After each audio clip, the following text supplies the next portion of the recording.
Acusados em casos de corrupção abusam do direito ao silêncio durante CPIs no Congresso Nacional. Afinal, quais são os direitos e deveres dos suspeitos convocados? E ainda, o que vem a ser a delação premiada e a presunção da inocência? Esses são os principais temas de hoje do Pensamento Jurídico, uma produção da Associação dos Magistrados Mineiros, a AMAGES. Para falar sobre o assunto, nós vamos conversar com o desembargador Eduardo Fortuna Grion, da Terceira Câmara Criminal do Tribunal de Justiça de Minas Gerais. Ele é magistrado há 24 anos e já passou por 5 comarcas: Grão-Mogol, Sete Lagoas, Ituiutaba, Governador Valadares e Belo Horizonte, onde está há 14 anos. É também professor de pós-graduação na Universidade Luterana do Brasil. Doutor Grion, obrigado pela presença do senhor aqui no Pensamento Jurídico. Prazer estar mais uma vez com você. Muito obrigado. Pois bem, nós temos aí ainda no nosso programa o quadro Pensamento Universitário, em que estudantes de Faculdade de Direito me ajudam a entrevistá-lo. E teremos também o Pensamento Literário, em que o senhor fará indicações de leitura para os nossos telespectadores. Mas o nosso tema, então, vamos começar pela questão do direito ao silêncio. A gente viu aí diversos depoimentos de acusados, suspeitos, convocados por CPIs, comissões parlamentares de inquérito no Congresso Nacional, em depoimentos recorrendo ao silêncio. Afinal de contas, isso é permitido? Sim, o direito ao silêncio é um dogma constitucional. Ele está previsto na própria Constituição Federal, no artigo 5º, dentre os direitos e garantias individuais.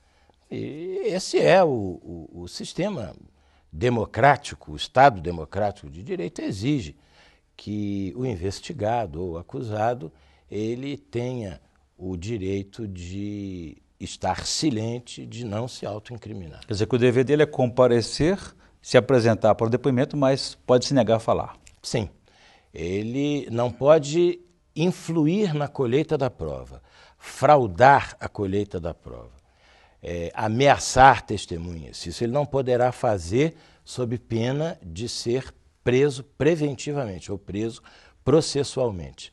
Mas ele não está obrigado a colaborar com as investigações. Por esse princípio do direito ao silêncio... É constitucional isso, então? É constitucional e compete ao Estado o ônus de produzir a prova e mais, a função de desmontar essa presunção, esse direito do acusado, sem dele exigir qualquer colaboração. Ou seja, o silêncio não pode ser interpretado, porque na nossa cultura quem cala consente. Como é que o judiciário encara isso durante um processo? Isso é uma evolução no direito brasileiro. Esse direito ao silêncio ele vem desde o início do Iluminismo, quando na Europa continental ainda vigia o Tribunal do Santo Ofício, o processo de Inquisição. Na Inglaterra se criou o grande júri, o Instituto do Grande Júri.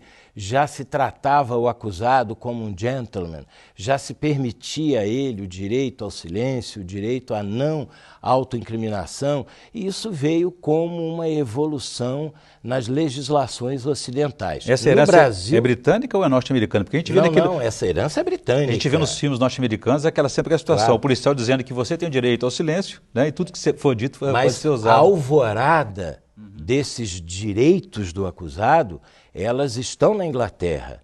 Os próprios americanos descendem dos britânicos e deles copiaram. Mas isso veio numa evolução no direito brasileiro.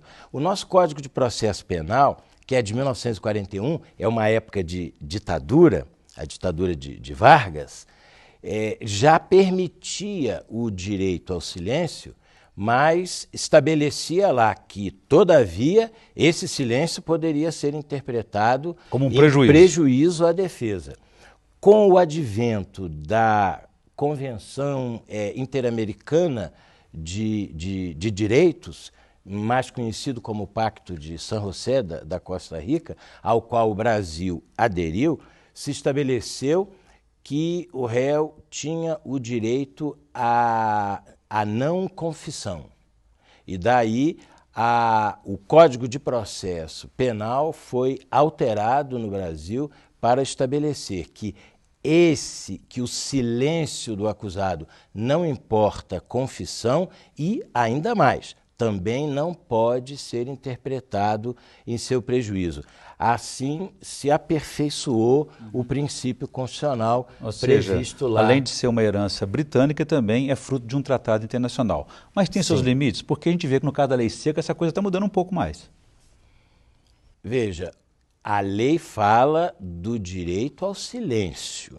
E a lei fala também, ou a lei não diz expressamente isso, mas como uma interpretação extensiva do direito ao silêncio e do direito à não autoincriminação, ao direito de não confessar-se culpado. Soltar o bafômetro, por exemplo, é se autoincriminar? Ajuda a produzir provas? Se o investigado, ou se aquele condutor que foi parado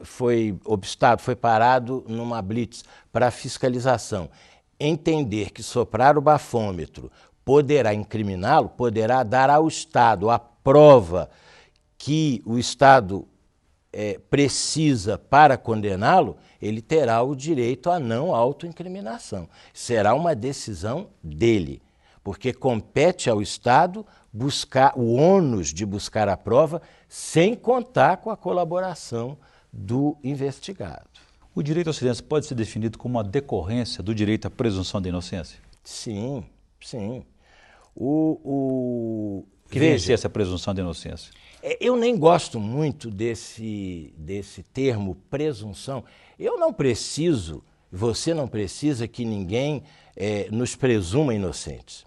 Nós gozamos desse estado de inocência até que uma condenação criminal definitiva recaia sobre nós. Então é muito mais do que uma presunção, né? É um status quo mesmo. E esse estado de inocência, ele também está na Constituição Federal como uma das garantias individuais do cidadão e ele tem que ser interpretado para e passo com o direito de inocência. O ônus é sempre do Estado de obter a prova. Muito bem, a gente volta a esse assunto no próximo bloco. Eu vou chamar agora o intervalo e a gente volta em instantes.